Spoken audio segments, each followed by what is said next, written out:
Audio on demand from Vision Christian Media. Foundations. But then in their day-to-day dressing and their visual was this kingly authority, this nobility and this spiritual identity before God and in the eyes of all the surrounding nations that made them very, very different. Foundations. Understanding the Jewish foundations of our Christian faith. With Robbo Robinson and Mandy Warby. One of the very distinctive things about Jews are the tassels they wear on their clothes. Everything the Jews do is for a reason, but the tassels they wear aren't merely for decoration. What's the significance of tassels, Mandy? It's actually quite unusual when you see Orthodox or religious Jewish people, men, walking around with these bits of string hanging off their clothes. You kind of go, what's that? What's the point of that? Well, you're right. It's not just a decoration. There were reasons behind it. Some of the things that God required of his people just seem to be like arbitrary or unreasonable or nonsensical, and you think, why? What was the point of that? The tassels is one of them. He actually made the command for the Jewish people, the men, to wear the tassels in Numbers 15. And in verse 37 to 39, it said, "The Lord spoke to Moses, saying, Speak to the sons of Israel and tell them that they shall make for themselves tassels on the corners of their garments throughout their generations, and that they shall put on the tassel on each corner a cord of blue. And it shall be a tassel for you to look at and remember all the commandments of the Lord. So as you do them, don't follow after your own heart and your own eyes after which you played the harlot." So the point, that the main primary focus was that they were to hang these tassels off their garment, and they had to be visual. They couldn't sort of tuck them in. Not that they wore trousers in those days, but they weren't allowed to tuck them away. They had to be seen. Hanging out over their clothes, and when they saw them, you got to remind yourself to do something. So you put a bit of string around your finger, or you write a message on your the back of your hand or something. This was it. Remind me every time you saw it. Oh, I'm living my life according to the law of God. And the reason was that they were surrounded by nations that were very ungodly, who had a lot of appalling practices.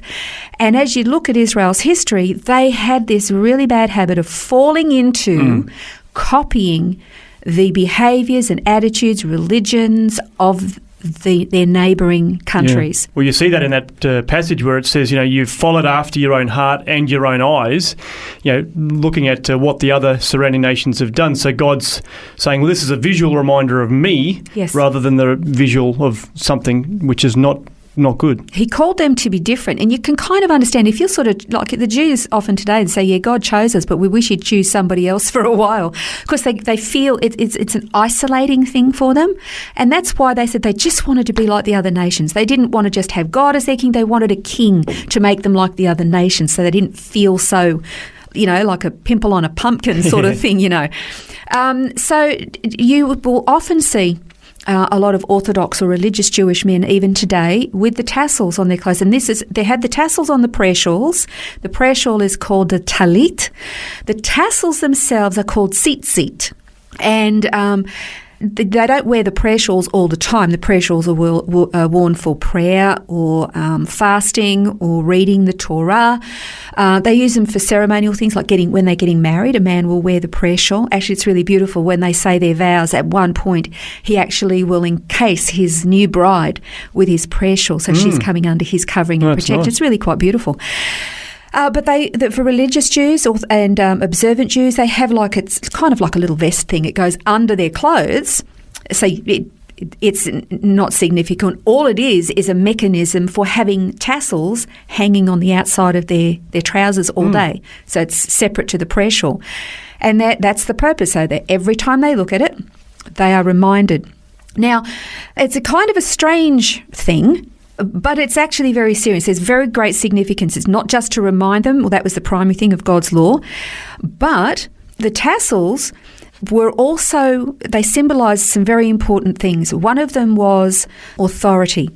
Now, in our mind, we kind of go, I don't even get what that means, but do you remember the story when David got very remorseful after he'd cut a portion of Saul's robe off? Yeah. The robe, the hem that portion of a person's robe was actually a symbol of authority, and even the very corner of the robe could sometimes be used to press into a clay seal or wax as like a signature. Oh, right, yeah. So that was part of that authority. So when he actually cut off a section of Saul's robe, it was like attacking his authority. And he was quite remorseful for that, because he said he recognised that God had chosen him to be king. And even though he was anointed to be king, at some point in the future, he wasn't going to undermine what God had established. So that was one thing. So I guess you can see from our Western mindset, we see David cutting off a bit of Saul's cloak, and you think, well, what does that matter? Why would he be so remorseful? But that's obviously the reason why. Precisely. It was an undermining of a God-ordained and established authority. And David was very respectful of that. Then there's another example too. And this was before David was anointed and Saul had disobeyed God's instructions regarding the Amalekites.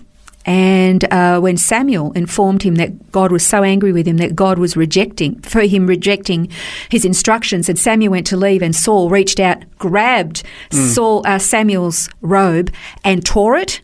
And that was this immediate prophetic picture where Samuel immediately turned around and said, and it's been torn from you. Your authority has been torn from you this day, and it's going to be given to another. So that's this authority.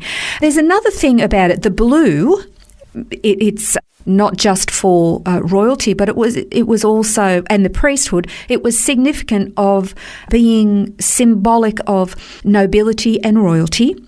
And with that, it was this decoration. So there was this structure of not above the ordinary. So there's a set apart with this hierarchy for leadership and the rest of it. So authority, but this nobility, royalty of a royal line. And then, of course, the blue is also symbolic of the priest. The priest himself wore a blue robe. We always think of the priest in the temple wearing a white robe. No, he wore a blue robe, dyed with the same shellfish that we talked about, the sea mollusk. So it was a symbol of this priestly line as well. Now, you put all of that together and you've got authority, which comes from kingship, leadership. You've got nobility, which is regal, of a higher state, or I don't want to say caste or class, but that's kind of what it is. And then this priestly spiritual role, all wrapped up into these tzitzit, the tassels.